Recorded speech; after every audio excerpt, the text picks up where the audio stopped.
So this is titled the capital corpses. Yeah. So here the machines are basically related to, let's say, dead bodies or dead materials or dead machines. So in a normal sense, they are not actually supposed to work. But Ibrahim has found a way to revive them, that even their dead nature, they still work. And that is why they are called like corpses. Yeah, so they're also unfortunate that they are not able to sew clothes anymore because they've lost vital parts of them. So now they make a lot of noise or sound, where Ibrahim compares most of those sounds to soundtracks from horror movies, zombie movies. Horror movies? Yeah. You can also relate the sound to sometimes our daily activities or the kind of work that you do. Because sometimes you have a certain machine you use every day for your activities and then it makes a certain sound where sometimes you don't have safety equipment like earmuffs to protect your eardrums, but you just need to manage. Because the day you resign indirectly, you have to look for another job as well. So you're looking at that in terms of industrialization and also in terms of informal education. Because sometimes some of us are not fortunate to go to school. So we end up going straight into the industry to learn the handwork. Yeah, so where he looks at fashion. And some of us are able to go to school, we still learn the same trade, but through the educational way. So these decks were collected from schools, trying to talk about the educational system, how it started. Because most of us have on these 2 per 1, 3 per 1, sometimes 4, where we have just one person's buttock on the seat and then the other is hanging, where you have to sit for maybe 2 hours for a lecture. Yeah.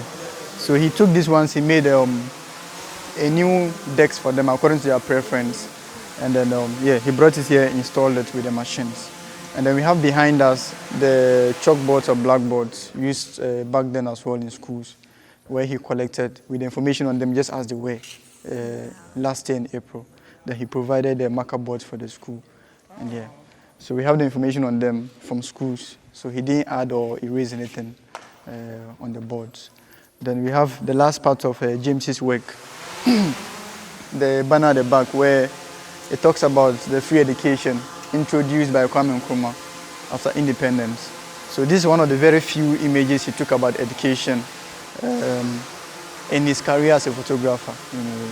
Yeah. So the curators saw it necessary to exhibit that there, looking at what is happening, looking at what's inside the space here as well. Yeah. So it's unfortunate that we can't hear the sound, but it can be related to the drone, but maybe louder or maybe in a more scarier way. Yeah. Yeah, so we have a 98 decks and machines here. So it was converted to a classroom. So the plain seats were taken out and then chairs and tables were put in with computers where IT will be taught, coding, programming, drone technology. Yeah, so sometimes it's like a form of workshop, sometimes extra class as well. But currently, there's no class ongoing, but we'll have a look inside to see how it is.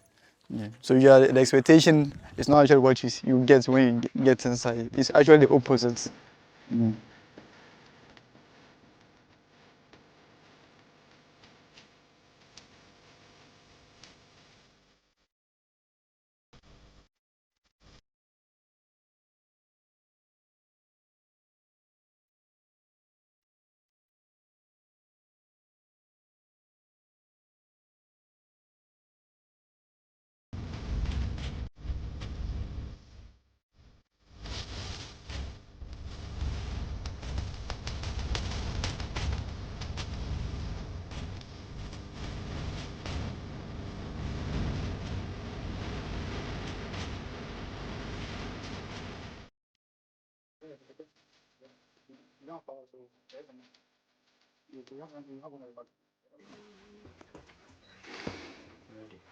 Yeah, so this is the classroom for us. Yeah, so like I said, the seats for this, some of the planes were taken to the Nkrumah Warplane, the silo in Tamale. The one I was talking about, that was built by Kwame Nkrumah back then. Yeah, so now we have chairs and tables where usually when the kids come, they are happy, but when they enter and see the chairs and tables, they're like, what is going on? But it's actually because of them he has put it up like this, because most of us, when we were growing up, we see the aeroplane, then we do the bye-bye style. We keep running after it, but when we realize that it's not stopping or getting slower, then we give up and walk back home. Yeah, but now we have a class inside a plane, which is, I would say, a dream come true. Yeah.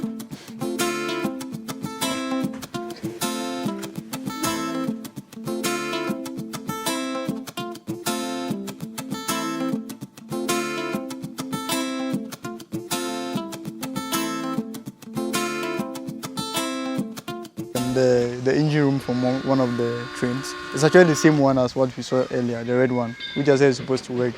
But now Ibrahim is taking out the exterior aspects, leaving the engine. I'm sure he has plans for this as well. So all of these were brought from Takrady with the train tracks, everything. Transported on the low bed. Transported in the low bed trailers, they have these flat bodies. And then they carry, when they come here, the crane helping lifting them up and they are reassembled again.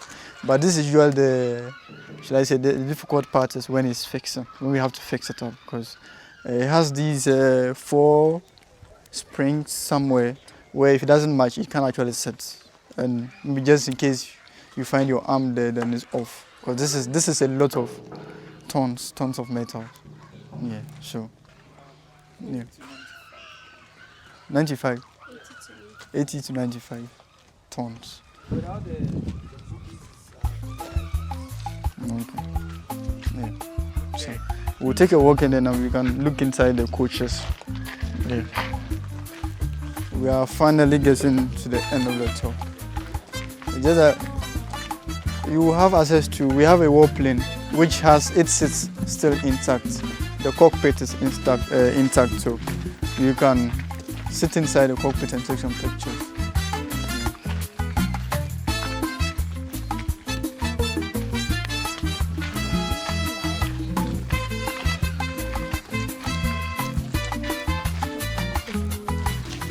So this is our entry, and then so my princesses, I don't know how to address you.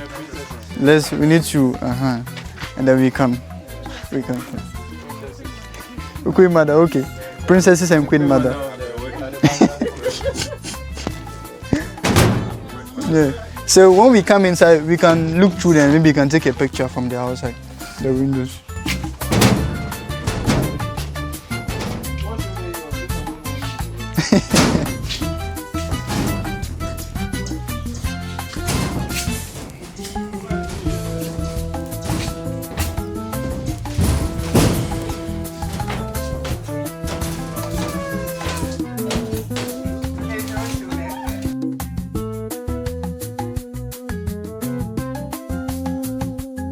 Yeah, so these in the future will become classrooms.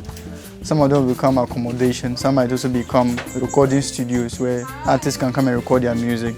Yeah, so that's the plan. So this plate is actually new. The old one has been taken out where it might become an artwork in the future somehow. And then later, take plywood replaced. And then the interior will be refurnished to suit our taste so that we can set and in here. So all the windows will be refixed. Maybe there will be an air conditioner or fan or something. Yeah, so a lot of things will actually happen in the coaches. Yeah, so that's the plan. Yeah, so I was saying that if possible you could look through the window and maybe take a picture. Yeah, you take a picture.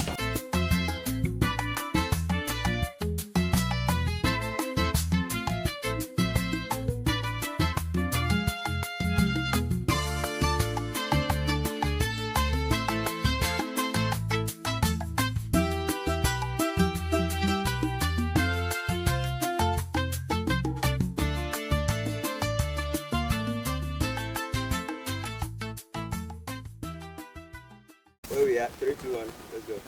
Okay, so behind me is a warplane from the Second World War.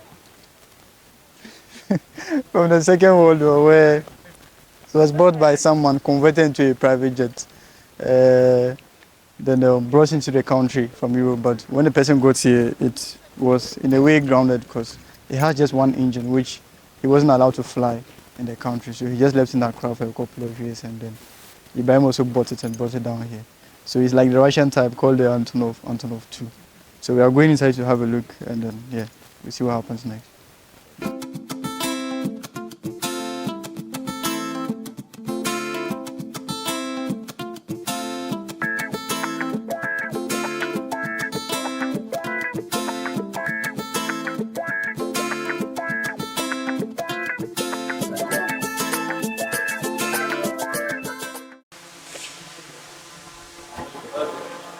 Okay, so we have been fortunate to visit Red Clay Studio, and we want to go around and see whatever Ibrahim Mahama, the artist, is doing here in Tamale. Okay, so I'm glad I was able to host Tripkoach today here at Red Clay Studio, and then all of this is the effort of Ibrahim Mahama, the artist, putting up all of this ideas in his mind and bringing all of that into reality for us to see what he's doing as an artist. So I'll just say that all thanks go to him and any other person that's working under him to come up with all of these structures and all of these ideas as well. So yeah, I'm glad I was able to host Tripkoach today, all the way from Accra. Yeah, it was a pleasure taking you around to see what Ibrahim is doing here as an artist. So thank you very much, and I hope you come back next time when there's more things to see and learn about as well. Yeah, thank you. Thank you. Hi everyone. So we've come all the way to Red Clay Studios here in Tamale, and we've seen a number of exhibitions like the Parliament of Goods and the Grain of Wheat, I think. We've also seen the trains, the planes, and it's wonderful. Please try and pass by. Thank you.